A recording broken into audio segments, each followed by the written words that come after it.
अपघाताच्या मालिका सुरूच असून आज सायंकाळच्या सुमारास बिरवाडी काळीज MMA क्रीडांगणासमोर एसटी बस व दुचाकीस्वाराचा भीषण अपघात झालाय। एसटी बस आणि दुचाकीस्वार यांची समोरासमोर धडक होऊन हा अपघात झाल्याची प्राथमिक माहिती समोर आली आहे।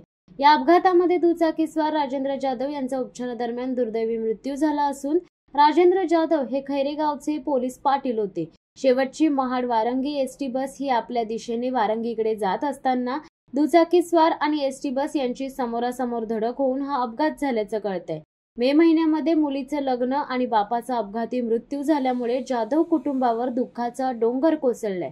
घटनास्थळी महाशक्ती ॲम्ब्युलन्स आणि पोलीस प्रशासन दाखल झाले असून या संपूर्ण अपघाताचा तपास MIDC पोलीस करीत आहेत। शिवसत्ता टाइम्ससाठी रेश्मा माने, महाड।